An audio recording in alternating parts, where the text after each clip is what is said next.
Good afternoon, guys. Welcome back to the channel. No, this isn't a dead body. I know what it looks like. This is actually a parcel that I received from one of my mates quite a few months ago. I've just been unwrapping it. It was all covered in black plastic, as you can see, but I've just cut it open, I've unravelled it, and now I'm just doing a little video for you guys. I shall obviously unwrap it fully and show you what it is, but initially, have you got any idea what it might be other than a dead body? Any ideas? I'll give you a few seconds to have a little guess in your own mind. Obviously, I'm just about to show you anyway, so having a guess won't actually make any difference. But here we go. I shall pull this back. Ooh. What could this be? As you can see, it was very well wrapped. I think that might give it away a little bit. Let's take the rest off. Oh. And there we go. So what is it? Well, anybody who knows a car knows that that is a fuel tank. The question is, which car is it for? Well, this is for my 1977 Mk1 Cavalier. Now, the reason I've got this is that it's been suffering with running issues, as many people will know who've watched my channel before and have seen some of my previous videos. One of the issues is definitely fuel starvation. And the problem is, it was originally a 2-litre engine but with a carburettor, and it was converted to a 2-litre 16-valve red top, the same engine as in the Astra GT and the Calibra and the Cavalier JSI. It's actually a late Calibra engine with the distributorless ignition, with the contactless ignition, the disc pack. And the problem is, it's still running the original tank that's made for the carburettor engine. Now, the problem is with that, is that with the force of the fuel pump pumping fuel through for the injection system at much higher pressure than it would do for the original engine with the carburettor, it creates like a whirlpool in the tank. And rather than sucking fuel all the time, half the time it sucks air. And then you start finding that the only way you can run the car is by having a full tank of fuel, or at least half a tank. Once you get below half a tank, it starts sucking air like through a whirlpool. You think about when you let water out of your bath and you get a whirlpool in your bath, and you can hear your bath drain actually sucking air in. That's exactly what I'm getting with my Mk1 Cavalier. So I came to the conclusion it's because of the fuel tank. So this fuel tank is actually off of a Manta GTE Coupe.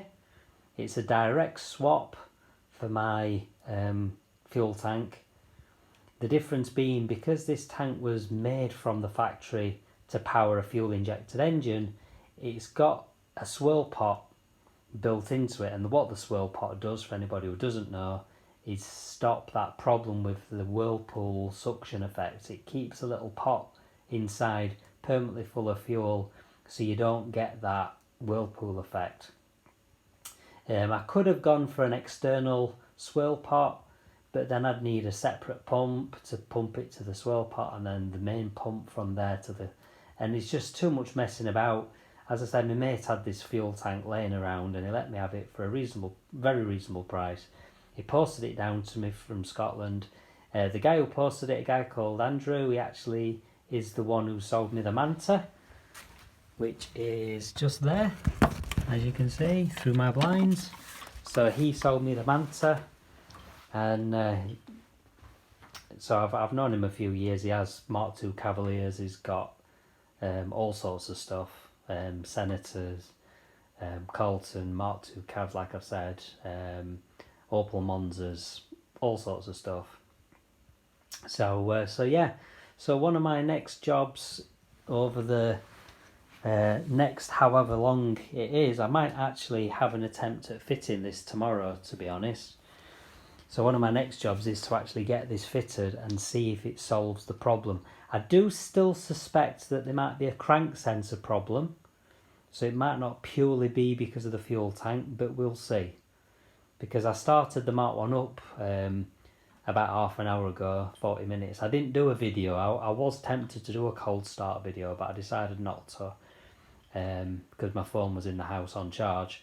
So yeah, there you go, guys. I wanted to show you this fuel tank. It's the next piece of the puzzle into getting my Mk1 Cavalier running correctly. So yeah, I'll do a video once it's installed. I might do a video showing you the old one and taking that out of the car, and then show you this one fitted. I'll put the two tanks next to each other probably, so you can see the two tanks side by side, and then you can see how different they are. The main difference is down at the bottom of the tank, where you've got those two pipes. One is the outlet, one is the return.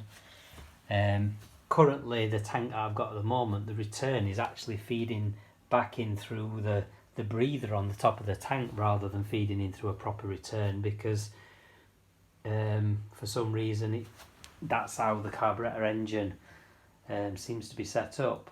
So I'm not sure if that's 100% right. I'll have to go and have a look at the car actually now I've said that, because that doesn't seem to ring true. But either way, the carb tank I know has only got one outlet at the bottom, whereas this has got the two, one out, one in. So anyway, so I'm talking nonsense now, so before I make myself look any more stupid by saying the wrong thing, I'll leave it there. Please subscribe, click the notification bell so you don't miss out on any future updates. Thanks a lot for watching, and I'll see you next time. Thanks guys, bye.